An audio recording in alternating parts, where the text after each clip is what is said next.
Do you ever feel like your 20s are a constant money trap?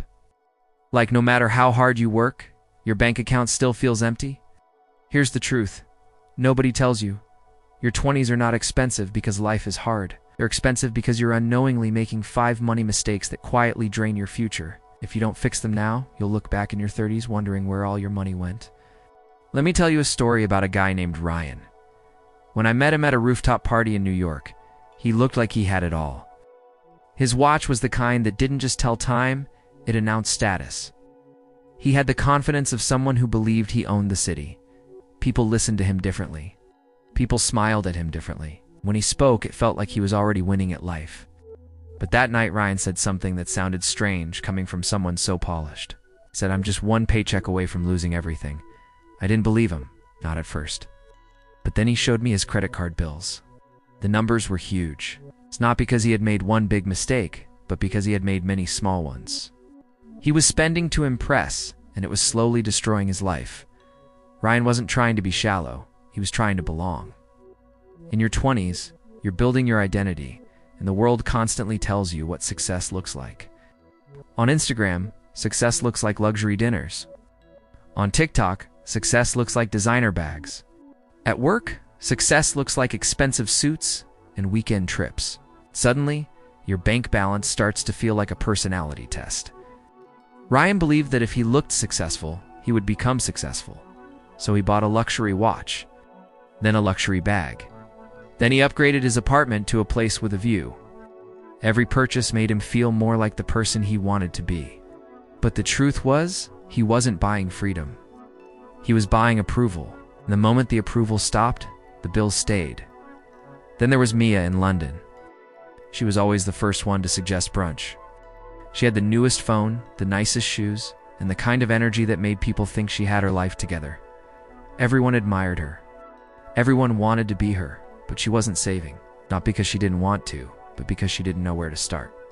She thought saving was something you did when you were older, when you had a family, when you had a mortgage. She believed saving was a future problem, not a present one. The problem is, your 20s are when saving is easiest and when it matters most. When you're 22, saving $100 a month doesn't feel like much. It feels like a sacrifice. But in 10 years, that $100 becomes a habit. And habits compound. When you start saving early, you're not just building money, you're building discipline. You're building a system. Then there was James in Toronto. He was smart, ambitious, and he made good money. But when I asked him if he invested, he laughed. "Investing is risky," he said. "I'm not ready for that." He wasn't ready because he was scared. He wasn't scared because he was dumb. He was scared because nobody had ever explained investing to him in a way that felt safe. He thought investing meant putting everything into stocks and hoping for the best. He didn't know about index funds or compounding or long-term growth. Didn't know that investing is not gambling, it's a tool. And because he avoided investing, he stayed stuck in the same place. His money sat in a bank account, earning almost nothing, while inflation quietly ate away at his purchasing power. He was essentially paying a tax on his own savings by doing nothing. That's one of the most expensive mistakes you can make in your 20s. Then there was Hannah in Sydney. She was always smiling, always happy, always on the go. She had a new car, a new apartment, and a new wardrobe every few months. She looked like she was winning at life, but she wasn't. She was living on credit. She told me she used her credit card for everything because it was convenient. She liked the points, the rewards, the feeling of being able to buy anything at any time. She didn't think about interest.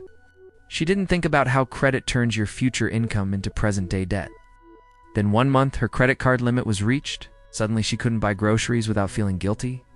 Suddenly her life became smaller. Suddenly she realized that credit doesn't give you freedom, it gives you a delayed problem. The most expensive thing about living on credit is not the interest, it's the mindset. Once you get used to spending money you don't have, you start believing that your future self will always rescue you. But your future self is not a superhero. Your future self is just you, with more responsibilities. And the final mistake, the one that ties all the others together, is not having financial education. Most people in their 20s learn money lessons the hard way. They learn from late fees, from overdrafts, from unexpected bills, from watching friends get stuck in debt. But financial education isn't taught in school. It's not taught at home for many people. So young adults are left to learn by trial and error. And trial and error is expensive. You don't understand the basics of budgeting, saving, investing, and credit. You end up making decisions that feel normal but are financially destructive. Think you're doing fine because you're surviving. But surviving is not the same as thriving. The difference between someone who struggles financially and someone who succeeds is not always income. It's knowledge. It's the ability to see the traps before you fall into them. Your 20s are expensive because the world makes them expensive, but they don't have to be. You don't need to be perfect. You don't need to be extreme. You just need to be aware. Because the people who win in their 30s are the ones who made smart choices in their 20s. Quietly, consistently, without anyone watching. And the people who struggle in their 30s are the ones who treated their 20s like a season of unlimited freedom, only to wake up one day and realize they've built a life they can't afford. If you want your future to be different, start now. Not with a dramatic change, but with a small decision, a single choice. Because the most powerful financial habit is not how much you earn, it's what you do with what you earn.